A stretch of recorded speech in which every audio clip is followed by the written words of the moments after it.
சுட்டும் விலை சுடரே நீ வரப்போகிற எபிசோடுக்கான ப்ரெடிக்ஷன் தான் பார்க்க போகிறோம். நம்ம கர்ணா கிட்ட ஸ்வேதா கட்டன் ரைட்டாக பேசிடுறாங்க. என்னோட பார்வதி அக்காவோட கொலையில் கண்டிப்பாக நியாயம் கிடைச்சே ஆகணும். அது மட்டும் இல்லாமல் அந்த அபியை ஜெயிலுக்கு போகிற வரைக்கும் உண்மையான தண்டனை அவளுக்கு கிடைக்கிற வரைக்கும் நம்ம கல்யாணத்தை பற்றி யோசிக்கிறதுக்கு எந்த இதுவுமே கிடையாது அப்படின்னு சொல்லிட்டு நம்ம ஸ்வேதா சொல்லிடவும் இங்கே கர்ணாவுக்கு கோவம் தான் வருது. இதனடா ஸ்வேதா இப்படி சொல்லிட்டா, பார்வதி கொலையில் யார் சம்மந்தப்பட்டிருக்கா, அதுவும் நான் தான் சம்மந்தப்பட்டிருக்கேன்னு தெரிஞ்சா இந்த ஸ்வேதாவை நம்ம கல்யாணமே பண்ணிக்க முடியாது போலையே, என்னதான் நடக்க போகுதுன்னே தெரியலையே, ஃபஸ்ட்டு நான் ஸ்வேதாவை கல்யாணம் பண்ணி ஆகணும் அப்படின்னு சொல்லிட்டு இங்கே கர்ணாவும் முடிவு பண்ணுறாரு. இந்த மாதிரி இடத்துலையும் நம்ம வெற்றியை பார்க்குறதுக்கு கர்ணா போனாலும் அந்த இடத்துல ரொம்பவே அவமானப்படுத்துகிற அளவுக்கு ரொம்பவே கீழ்த்தனமாக வெற்றியை பேசுகிறாங்க. ஏண்டா வெற்றி, உன்னை அடிச்சு போட்டால் கூட யாருன்னு கேட்க கூட நாதி இல்லாத உனக்கு இதெல்லாம் தேவையா, என்னை எதுக்கு எதுக்குற அப்படின்னு சொல்லிட்டு வெற்றியை பார்த்து கேள்வி கேட்குறாங்க. அது மட்டும் இல்லாமல் நீ யாரும் இல்லாத அனாதை அப்படின்னு சொன்னதுமே உனக்குன்னு யார் இருக்கான்னு சொல்லிட்டு கர்ணாவும் வெற்றி கிட்ட கேள்வி கேட்டதுமே அந்த மாதிரி இடத்துல தான் நம்ம சுடரை பார்க்கறதுக்காக தான் வெற்றி அந்த சைடு வந்திருக்காரு. ஆனால் இந்த இடத்துல நம்ம வெற்றியை பார்க்கறதுக்கு கர்ணா இப்படி வந்து பேசிக்கிட்டு இருக்கிறது மட்டும் இல்லாமல் வெற்றியை அனாதனும் உனக்குன்னு யாருமே இல்லை, நீ உன்னை அடிச்சு போட்டா கூட ஆள் இல்லாதவன் அப்படின்ற மாதிரி பேசுகிறத கேட்டதுமே இங்கே நம்ம சுடர் வந்து அவருக்கு நான் இருக்கேன், அவர் என்னோட அப்பா அப்படின்ற ஒரு ஸ்தானத்தை இப்போ நம்ம சுடரும் கொடுக்குறாங்க. இதை கேட்டதுமே நம்ம வெற்றி ரொம்பவே சந்தோஷப்படுறாரு. ஏன்னா இத்தனை நாளும் எவ்வளோ நாளும் நம்ம சுடரோட வாயிலேருந்து அப்பான்ற வார்த்தையை கேட்கறதுக்காக தான் தவிப்போட காத்துக்கிட்டு இருந்த நம்ம வெற்றிக்கு இப்போ தான் நம்ம சுடர் தன்னோட அப்பானை ஏற்றுக்கிட்டா அப்படின்ற ஒரு சந்தோஷமே கிடச்சிருக்கு. இந்த சந்தோஷத்தோட வாங்கப்பா போகலாம் அப்படின்னு சொல்லிட்டு நம்ம வெற்றியை கூப்பிட்டுட்டு நேராக சண்முக வீட்டுக்கு போகும்போது தான் தருண் ஏற்கனவே நம்ம அபிக்கிட்ட போய் இந்த மாதிரி கர்ணா வெற்றி கிட்ட பேசினதும் அதுக்காக நம்ம சுடர் வந்து தன்னோட அப்பா அவருக்கு நான் இருக்கேன் அப்படின்னு சொன்ன விஷயத்தையும் நம்ம அபிக்கிட்ட தருணும் சொல்கிறோம். இதை கேட்டதுமே நம்ம அபிக்கு அதிர்ச்சி. நான் இவ்வளோ நாளாக எதை வேணான்னு சொல்லி எதிர்பார்த்துக்கிட்டு இருந்தேனோ அவனை வேணான்னு சொல்லி வெளியே அனுப்பிச்சோம். இப்போ சுடர் வந்து எப்படி அவன் மனசார வெற்றியை அப்பான்னு கூப்பிடுவா, இது சரியில்லையே, இது வரைக்கும் அவன் பண்ணதை என்னால் மன்னிக்க முடியலன்னு சொல்லி தான் விட்டு வெளியே அனுப்பிச்சேன். ஆனால் சுடர் என்ன இப்படி பண்ணிட்டு வந்திருக்கா அப்படின்னு சொல்லிட்டு சுடர் வந்து வெற்றியை கூப்பிட்டுட்டு வீட்டுக்கு வந்ததுமே நம்ம அபியும் என்ன பண்ணுறாங்கன்னா நில சுடர் அப்படின்னு சொல்லிட்டு வாசலே நிற்க வைக்கிறாங்க. அப்போ வெற்றியும் நிற்கிறாரு. இப்போது சுடர் நான் வெளியவே இருக்கேன், நான் போகிறேன் வெளியே அப்படின்னு சொல்ல, அப்பா நீங்கள் இருங்க நான் அம்முக்கிட்ட பேசிக்கிறேன் அப்படின்னு சொல்லிட்டு நம்ம வெற்றியை நிற்க வைக்கிறாங்க சுடர். நம்ம அபியும் சுடர் உள்ளவா அப்படின்னு சொல்லி கூப்பிடுறாங்க. இல்லாமோ நான் அப்பா வராமல் உள்ளே வரமாட்டேன் அப்படின்னு சொல்லவுமே, என்னது அப்பாவா, என்ன சுடர் உனக்கு என்னதான் ஆச்சு, அவன் பண்ணதெல்லாம் நீ மறந்துட்டு நம்ம கஷ்டப்படுறதுக்கு காரணமே இவன் தான், உனக்கு தெரியாதா சுடர், ஏன் சுடர் இப்படி பண்ணுற அப்படின்னு சொல்லி கேட்கும்போது அப்போ தான் நம்ம சுடர் சொல்கிறாங்க, அம்மோ அவர் தெரியாமல் ஒரு தப்பு பண்ணிட்டாரு, அந்த தப்புக்காக தண்டனை நம்ம அனுபவிச்சது உண்மைதான், அந்த தப்பை திருத்திக்கிறணும்னு சொல்லிட்டு இவ்வளோ தூரம் நம்மளுக்காக கஷ்டப்படுறவர் வெறுத்து ஒதுக்குறது தப்பு இல்லையாம்மா, அது மட்டும் இல்லாமல் நீங்களும் எனக்கு சொல்லி கொடுத்துருக்கீங்க, ஒருத்தர் தப்பு செஞ்சால் அந்த தப்பை மன்னிக்கிறது தான் பெரிய மனுஷத்தனம், அது மட்டும் இல்லாமல் ஒரு தப்பு செஞ்சாங்கன்னா அந்த தப்பை தானே தவற உணர்ந்து அந்த தப்பை திருத்திக்கிறணும் அப்படின்னு சொல்லிட்டு இருக்கும்போது அவங்களுக்கு ஒரு வாய்ப்பு கொடுக்கணும் அப்படின்னு நீங்கள் தானே சொல்லி கொடுத்துருக்கீங்க. அப்படி இருக்கும்போது நீங்களே அப்பாவுக்கு ஒரு வாய்ப்பு கூட கொடுக்காம இப்போ நீங்கள் வெளியே அனுப்புறது தப்பு இல்லையா அப்படின்னு சொல்லிட்டு நம்ம சுடர் கேள்வி கேட்குறாங்க. இந்த மாதிரி சுடர் கேள்வி கேட்டதுமே என்னடா சுடர் இப்படி ஒரு கேள்வி கேட்டுட்டாலே, அவள் கேட்குறதுலையும் நியாயம் தானே இருக்குது, ஏன்னா ஒரு தப்பு பண்ணால் அந்த தப்பை திருத்திக்கிறதுக்காக வாய்ப்பு இருக்கும்போது அந்த வாய்ப்பை நம்ம கொடுக்குற இடத்துல இருக்கும்போது அதை கொடுக்குறது தானே நல்லது அப்படின்னு சொல்லிட்டு நம்ம அபியும் நினைக்கிறாங்க. அப்போ தான் சண்முகமும் வந்து சொல்கிறாரு, அபிமா என்னதான் இருந்தாலும் சுடர் சொல்கிறதுல கரெக்டு தான், இவ்வளோ தூரம் வெற்றி தன்னை திருத்திக்கிட்டு வந்திருக்கும் போது தனக்குன்னு ஒரு வாய்ப்பு வேணும்னு கூட கேட்கல, அட்லீஸ்ட் நமக்கு பாதுகாப்புக்காகவாது இங்கே இருக்கணும்னு சொல்லிட்டு இருக்கும்போது நீ ஏன் அபி இப்படி பண்ணுற, யாருக்காக இல்லைனாலும் நம்ம சுடருக்காக வெற்றியை ஏற்றுக்கிட்டு தான் ஆகணும் அப்படின்னு நம்ம சண்முகமும் பேசுகிறாங்க. அது மட்டும் இல்லாமல் இங்கே சரளாவும், அபி என்னதான் இருந்தாலும் உங்கள் அண்ணன் சொல்கிறதான் கரெக்டு, இனி உன்னோட முடிவு அப்படின்னு சொல்லிட்டு சரளா சொன்னதை கேட்டதுமே இங்கே அபி என்ன முடிவு பண்ணுறாங்கன்னா, தனக்காக இல்லைனாலும் நம்ம பொண்ணுக்காகவாது வெற்றி இருக்கணும் அப்படின்னு சொல்லிட்டு அவங்களும் சம்மதிக்கிறாங்க. அதனால் நம்ம சுடர் ரொம்பவே சந்தோஷப்படுறது மட்டும் இல்லாமல் இனிமேல் வந்து அப்பா இங்கே தான் இருப்பார் அப்படின்னு சொல்லிட்டு ரொம்பவே ஹாப்பியாக இருக்கிறாங்க சுடர். இந்த மாதிரி நேரத்தில் தான் நம்ம வெற்றி தன்னை அப்பான்னு சொல்லிட்டு சுடர் கூப்பிட்டான்னு சொல்லிட்டு ஒரு சந்தோஷத்தில் இருந்தாலும் ஏன் பார்வதி அக்காவை கர்ணா கொலை பண்ணணும், அதுக்கான அவசியம் என்ன, இதை நம்ம எப்படி கண்டுபிடிக்கணும் அப்படின்னு சொல்லிட்டு நம்ம வெற்றி யோசனையிலே இருக்காங்க. கண்டிப்பாக எப்படியாவது நம்ம கர்ணா பார்வதி அக்காவை கொலை பண்ணதுக்கான காரணத்தை கண்டுபிடிச்சே ஆகணும். அப்போ தான் நம்ம அபியை முழுவதுமாக நிரபராதி அப்படின்னு சொல்லிட்டு நிரூபிக்க முடியும் அப்படின்னு நினச்சிக்கிட்டு இருக்காரு நம்ம வெற்றி. அப்போ தான் நம்ம சுடரை அப்பா நீங்கள் என்ன யோசிச்சுட்டு இருக்கீங்க அப்படின்னு சொல்லி கேட்கும்போது, இல்லைடா சுடர், எனக்கு ஒரு சந்தேகம் இருக்குது. அது என்னன்னு பார்த்தா, பார்வதி அக்காவை எப்படி கர்ணா கொலை பண்ணுறதுக்கான என்ன காரணம்னு எனக்கு தெரியலடா.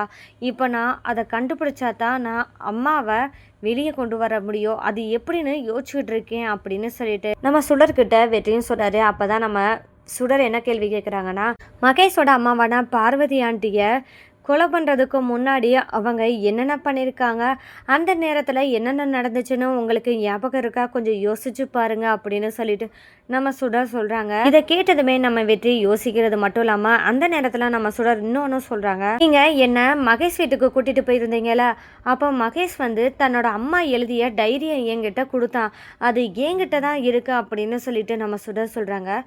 பார்வதி அக்கா எழுதுன டைரி உங்ககிட்ட இருக்கா? ஆமாம், அது என்கிட்ட தான் இருக்குது அப்படின்னு சொல்லும்போது, அதில் ஏதாவது உங்களுக்கு கிடைக்குதான்னு பார்க்குறீங்களா அப்படின்னு சொல்லிட்டு நம்ம சுடர் அந்த டைரியை எடுத்துகிட்டு நம்ம வெற்றிக்கிட்ட வராங்க. வெற்றியும் அந்த டைரியை ஓப்பன் பண்ணி படிக்கும்போது தான் அந்த இடத்துல தன்னோட மகனான மகேஷுக்கு மேலே எவ்வளோ தூரத்துக்கு பார்வதி பாசத்தோட தன்னோட மகனுக்காக எழுதி வச்சுருக்காங்களே அப்படின்னு சொல்லிட்டு, இப்படிப்பட்ட உங்களை போய் எப்படி கர்ணா கொல்றதுக்கான மனசு வந்துச்சு அப்படின்னு சொல்லிட்டு ரொம்பவே ஃபீல் பண்ணுறாரு. அதே டைரியில் கொஞ்சம் கொஞ்சமாக படிச்சுட்டு இருக்கும்போது தான் நம்ம பார்வதி கடைசியாக தான் உயிரிழக்கும்போது தன்னோட சாவுக்கு காரணம் கர்ணா தான், என்ன அவன் தான் பாலில் விஷம் கலந்து எனக்கு கொடுத்துருந்தான், இவன் தான் காரணம் அப்படின்னு சொல்லிட்டு அந்த டைரியில் எழுதி வச்சுருந்ததை நம்ம வெற்றியும் பார்க்குறாரு. இதை பார்த்ததுமே நம்ம வெற்றி அதிர்ச்சி ஆகிறது மட்டும் இல்லாமல் இதுவும் ஒரு சாட்சியாக ஆதாரமாக எடுத்துக்கலாம். ஆனால் இந்த கர்ணாவை இப்படியே விடக்கூடாது, எதுக்காக பார்வதி அக்காவை சம்மந்தமே இல்லாமல் கொலை பண்ணணும் அப்படின்னு நம்ம வெற்றி யோசிக்கிறது மட்டும் இல்லாமல் அதுக்கான காரணத்தை நம்ம கண்டுபிடிச்சே ஆகணும் அப்படின்னு சொல்லிட்டு நம்ம வெற்றி நினச்சிட்டு இருக்கும்போது தான் நம்ம திவ்யாவை தான் பார்க்குறது நல்லது, இந்த மாதிரி நம்ம வெற்றியும் நினைக்கிறாரு. அது மட்டும் இல்லாமல் அந்த நேரத்தில் நம்ம திவ்யாவையும் கூப்பிட்டு பேசவும் செய்கிறாங்க.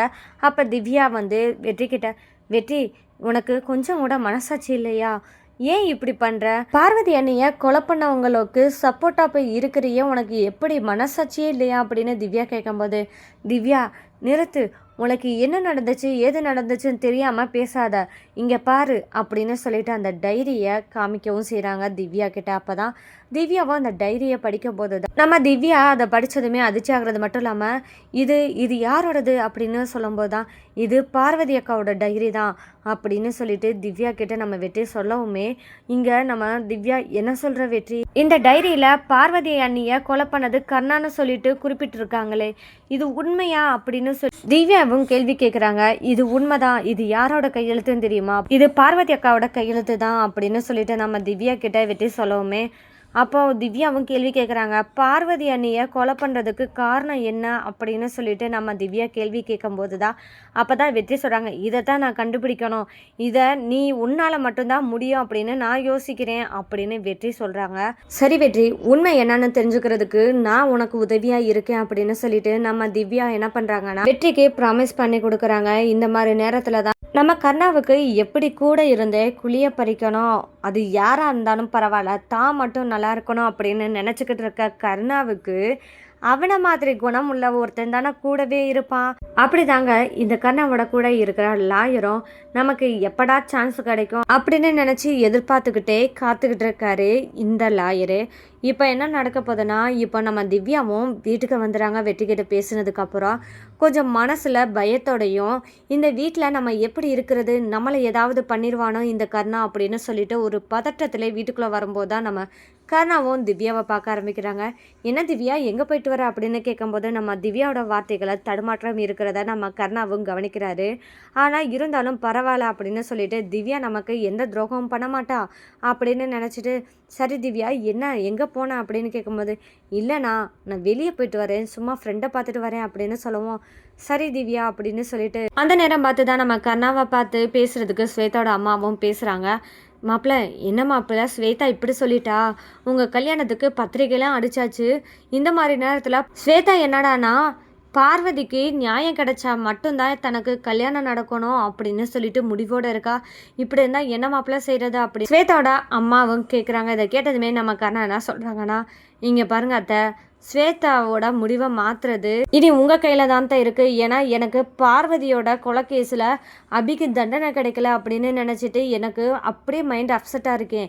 இதில் நான் இந்ததையும் பார்க்கணும் என்னால் முடியாதத்தை நீங்கள் சொன்னாதான் இங்கே ஸ்வேதாவும் நீங்கள் சொல்கிறத கேட்பா. அதனால் நான் என்ன பண்ணேன்னா, நான் சொன்ன மாதிரி நீங்கள் பண்ணுங்கள், கண்டிப்பாக ஸ்வேதா கல்யாணத்துக்கு ஒத்துப்பா அப்படின்னு சொல்லிட்டு கர்ணா ஒரு திட்டம் திட்டி கொடுக்குறாங்க ஸ்வேதாவோட அம்மா கிட்ட. ஸ்வேதாவோட அம்மாவும் சரி மாப்பிள்ள நான் அப்படியே செய்கிறேன் அப்படின்னு சொல்லிட்டு கர்ணா தான் எல்லாத்துக்கும் காரணம்னு தெரியாமல் அவன் மேலே முழு நம்பிக்கையோட இறங்க போகிறாங்க ஸ்வேதாவோட அம்மா. இதெல்லாம் நம்ம திவ்யாவும் கவனிச்சிட்டு இருக்காங்க.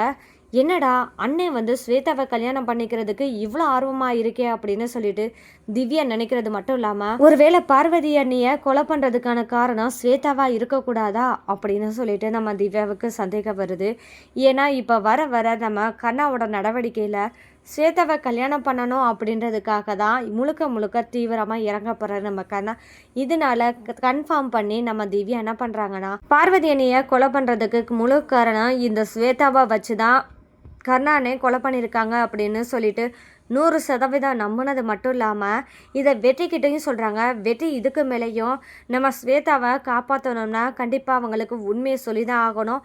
இவன் எதுக்காக பார்வதி அக்காவை கொலை பண்ணானோ அதை அவனுக்கு கிடைக்காம விடுறதா இவனுக்கு நம்ம கொடுக்குற தண்டனையிலேயே பெரிய தண்டனையாக இருக்கும் அப்படின்னு சொல்லிட்டு வெற்றி முடிவு பண்ணுறது மட்டும் இல்லாமல் நம்ம ஸ்வேதாவை பார்த்து பேசலாம் அப்படின்னு நினச்சிட்டு நம்ம வெற்றியும் திவ்யாவும் பிளான் பண்ணி திவ்யாவை வச்சே நம்ம ஸ்வேதாவை பீட் பண்ணவும் செய்கிறாரு நம்ம வெற்றி. அந்த மாதிரி இடத்துல நம்ம ஸ்வேதாவை சமாதானப்படுத்தி தன்னோட அக்கா எழுதின டைரியை காமிச்சா கண்டிப்பாக நம்புவாங்கன்னு சொல்லிட்டு அந்த டைரியை காமிக்கும் போது தான் நம்ம ஸ்வேதா தலையில் இடியே விழுக போது. தன்னோட அக்கா சாவுக்கு காரணமே இந்த கர்ணா தானா?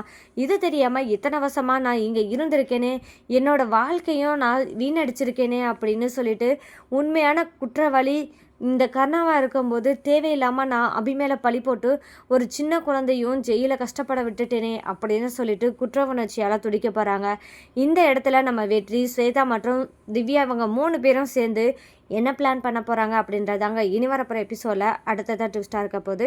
இந்த மாதிரியான சுவாரஸ்யங்களை நீங்கள் தெரிஞ்சுக்கணும் மறக்காமல் நம்ம சேனலை சப்போர்ட் பண்ணி ஆதரவு தெரிவிங்க. மீண்டும் சந்திப்போம்.